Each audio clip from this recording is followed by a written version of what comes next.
Good morning, John. Today I'm going to teach you how to do one of the most important things that you can do to help mitigate climate change. It's something anyone can do, and if you watch this video, you will be better at it than almost everyone on Earth. But first, a little background. Every 6 or 7 years, the UN puts out a report about climate change, where we are, what it looks like, how we're doing, and one of those came out this week. And the result was a whole lot of headlines that do not look good. And things aren't good. But also, I was really glad to have come across this tweet. As a climate scientist, I'd like you to know, I don't have hope. I have something better.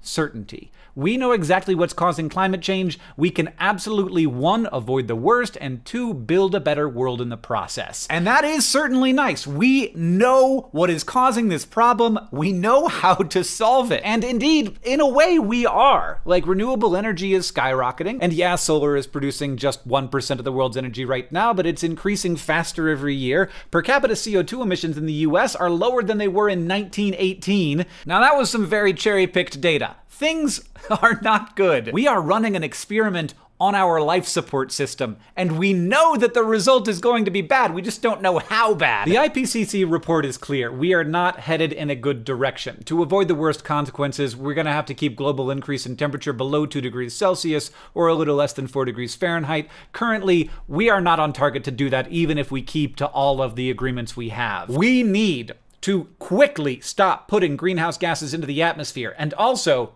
quickly start taking them back out. Now, the 2 most common questions I am asked about climate change are 1, is there actually any hope here? And 2, what should I do? Now, as for the first question, yes. I mean, it depends on what you mean. Like, is there hope that we will experience no negative impacts from climate change?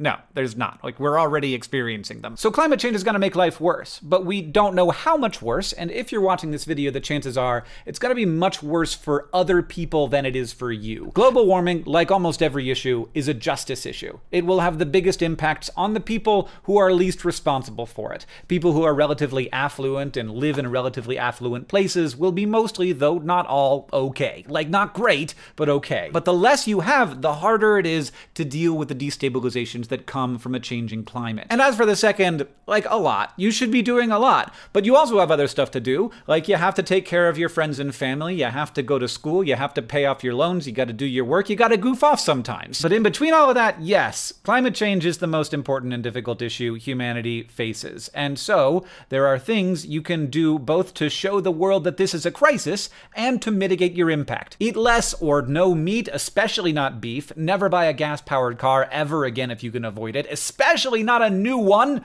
Prefer smaller homes, don't buy gas stoves, live closer to where you work. But also, one of the most important things that anyone can do, and anyone can actually do this one, is to be informed on the different policies and laws that governments create to try and solve these problems. Because we can't do this without an informed public. These policies need advocates, so they need people who understand it, so that we can have these conversations in ways that make sense. And unfortunately, it's pretty complicated, so it isn't immediately obvious how any of this works. But if you just watch this video, you are going to be more informed than 99% of the people in your country on how this stuff works. This one video! Now, you can go deeper than that, and I encourage you to, but this is a good place to start. But before we do that, a couple points of clarification. 1, I'm going to be saying carbon a lot. And when I say carbon, I mean carbon dioxide, which is the chief heat-trapping gas that we emit into our atmosphere. But I don't just mean carbon dioxide, I also mean the equivalent amounts of other gases that also trap heat, methane being the primary one. Methane actually traps about 84 times more heat than carbon dioxide. We just release a lot less of it, thankfully. So we have equivalency measures. So 1 ton of methane being released would be equivalent to 84 tons of CO2. This way we end up talking about all greenhouse gases in the frame of carbon dioxide, which is why people often just say carbon. Now, second, we're used to thinking of global warming as a problem of, like, our transportation, maybe our homes, maybe agriculture, because those are the things that we have the most direct contact with. But this is a big mixed up jumble of a problem. You can pause the video if you want to get the lowdown from where all of the carbon is coming from. This is a very useful chart from Dr. Hannah Ritchie at Our World in Data. All right, here we are. We have actually arrived. We're going to talk about what strategies governments do use and can use to rapidly decrease their emissions of greenhouse gases. And there are 2 big categories of these. There's carbon pricing, and then there's everything else. Carbon pricing looks at the problem with a pretty clear vision.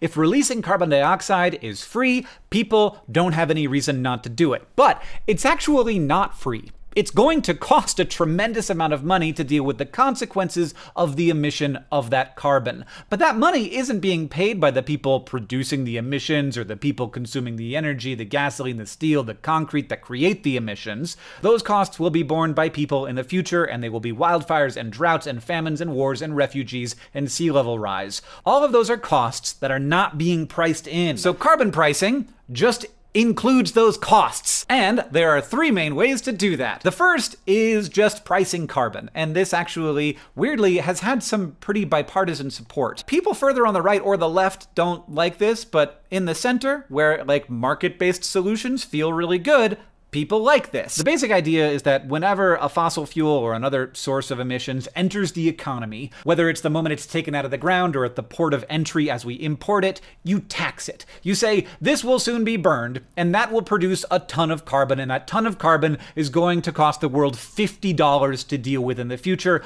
so we're gonna make this thing cost $50 extra.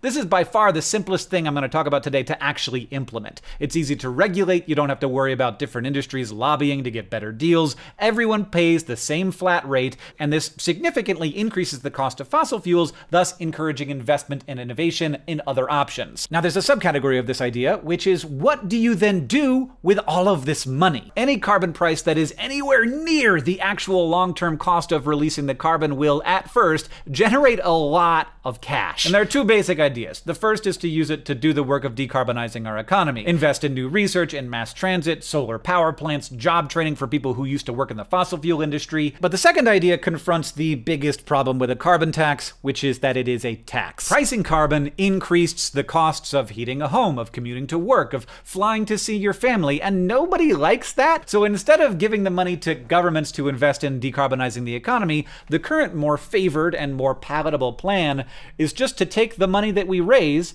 and give it to people. You divide the pot by exactly the number of people who live in the country, and then you give everyone the exact same check. This is called the carbon fee and dividend. Now, the money that comes out of this isn't enough to be like a universal basic income kind of thing, but it is enough that it covers the increased costs of the heating and the driving for most people. Now, not for the wealthiest people, but mostly for the people who are on the lower end of the income spectrum. Their extra costs will be covered. But that doesn't mean that this system is totally fair. People in rural areas use a lot more energy than people in cities, but everybody's gonna get the same sized check. And I think that lack of fairness probably caused some tension. Just guessing. Now, another problem with a carbon tax is that it treats everything the same, which is what a lot of people like about it. But some industries are way easier to decarbonize than others. And some are far more hot politically, like people care a lot more about gas prices than they do about steel prices. So, what if you could create a plan that, found the cheapest ways to decarbonize and prioritized them first, so you have roughly the same amount of carbon decreasing, but you give some more time to the industries where it's more difficult to decarbonize? That sounds like something that a market would be good at, and thus we have cap and trade. Again, very basically, there's a cap. That's the total amount of emissions that the government's going to allow, and then they distribute or sell permits to different polluters, and then those polluters, if they don't use up all their permits, can sell or trade on an open market those permits for pollution. As the caps get lower with time, the permits become more scarce and thus more expensive, and thus decarbonizing becomes more worth it. This worked extremely well at decreasing the amount of sulfur dioxide released from coal plants in the 1980s. Sulfur dioxide reacts with water in the atmosphere to create sulfuric acid, was making the rain literally acidic. The faces of statues washed away and forests died in droves, and we solved that problem with a cap and trade system on sulfur emissions. This creates a market that can act like a market, and the people who can most inexpensively decrease their emissions do it first, and then over time, as the cap gets lower and lower and lower, everybody has to join in. But cap and trade, of course, has its issues. Certain polluters usually start out with free pollution credits. Oftentimes they can offset their pollution super inexpensively with unproven credits, and it's very vulnerable to lobbying by big emitters. They can convince legislators that they need to be carved out or given more permits, so the companies that can afford more lobbyists get better deals. But cap and trade does work. It's being used all over the world. It's just more complicated than it initially sounds, as all of this is. Hank from the future, I forgot to say that cap and trade also generates revenue, so you have the same questions about whether to spend it on decarbonization or just redistribute it as a dividend or lower taxes or some mix of those things. But both of the systems we just talked about, they intentionally increase the price of carbon. That's what we've been talking about, right? It's carbon pricing. We have to increase the price in order to incentivize alternatives. But people do not like it when their government is like, hey, your prices are gonna go up, especially when they're gonna go up for everybody, and that's gonna affect some people a lot more than others. It's hard, though not impossible, to get people on board with this stuff. There are carbon taxes and cap and trade schemes all over the world right now. But this does lead us to our final and most futuristic option for pricing carbon. Instead of charging people for releasing carbon, you pay them to keep it from being released or to capture it again. Kim Stanley Robinson, the science fiction author, calls this carbon quantitative easing. Quantitative easing being the weird economics term for just dumping lots of money into an economy. Basically, this just switches carbon pricing on its head. Instead of saying, hey, we're gonna charge you for emitting, we're gonna pay you for not emitting. And it makes sense because there's two ways to think about the costs of emitting carbon. One is to say this is gonna cost us a lot of money if we emit it. The other is to say this is gonna save us a lot of money if we prevent it from being emitted. So the idea is, as long as the US Federal Reserve is printing money hand over fist, might as well tie some positive result to that. Whoever can prove that they prevented CO2 from entering the atmosphere or permanently stored it from the atmosphere just gets paid. They could potentially even get paid with like a global carbon coin, a currency that every country uses that's tied to the value of removal of CO2 from the air. There are problems with this, of course, as well. There's a large bureaucracy necessary for counting these things and preventing fraud. The fossil fuel companies and petrostates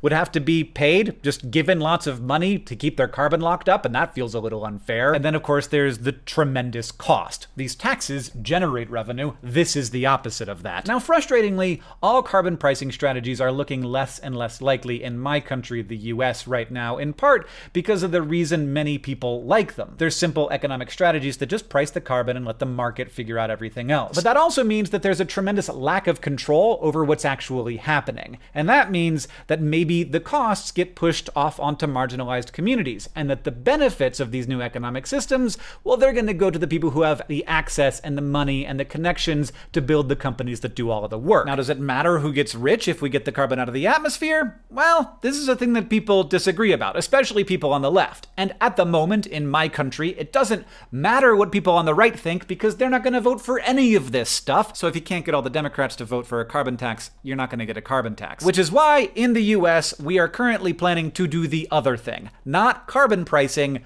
but just everything else. Passing tons of different laws and policies and regulations that do tons of different things. This is honestly sort of the more progressive way to do things, to pay more attention and to control things more tightly, whereas the more conservative thing to do would be, let's create a market, let everything handle itself, get the big government out of it. And this hodgepodge of tons of new ideas, they fall largely into three different groups. First, we have standards. Standards are rules that affect what industries can do. So cars have to be more efficient, or they have to be electric. Power companies have to decommission coal plants and build wind and solar. Instead of saying, hey, it's going to be a lot more expensive to burn fossil fuels in the future, they just say, hey, by the year 2050, you cannot be burning fossil fuels anymore. The second is investment. The government looks for early, mid, and late stage opportunities to help new technologies come to market. They spend capital on mass transit and rail. They buy electric cars and buses and build charging infrastructure. They help people make their homes more energy efficient. And the third and final leg of this stool is justice.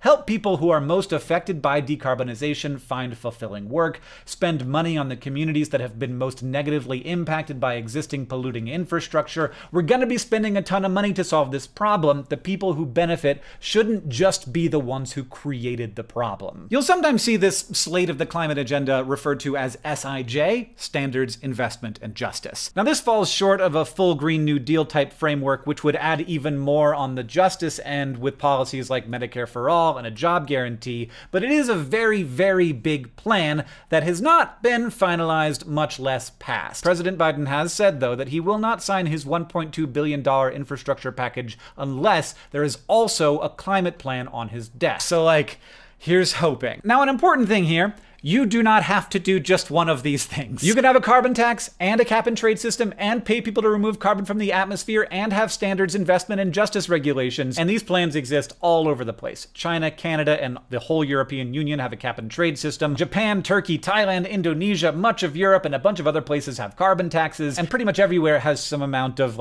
broad climate regulation. And which of these things am I most in favor of? All of them! I want to do anything we can get done. But it is super helpful to understand the basics of how all these things work, especially because in this whole video, which has not been short or simple, I have only talked about what individual countries do. But of course, this cannot be done by one country. The conversation around how to create a multinational set of enforceable standards on carbon pricing, or just targets to achieve generally, is an order of magnitude more complicated even than any of this. But if you watch this video and you understood it, you now have joined a pretty exclusive club. You are one of the people who understands the basics of how governments try and decrease their greenhouse gas emissions through laws and regulation. And that is amazing, but you can go further, and I encourage you to go further. I'd suggest a podcast called Pricing Nature to understand the complexities of carbon pricing and international agreements. You should also check out David Roberts' newsletter at volts.wtf. And if you want to get very wonky inside a science fiction framework, check out The Ministry of the Future by Kim Stanley Robinson. Also, I have to say thank you so much to the people at Our World in Data who provide a tremendous service to the entire world with a pretty tiny team. Their site and all of their information on climate change is extremely illuminating to peruse, and I encourage you just to go spend time there. I've given them a $1,000 donation as a thank you because of how much it helped me make this video, and also because you cannot solve a problem if you don't understand it. A reminder here at the end, educational videos are allowed to be over 4 minutes. John, I will see you on Tuesday.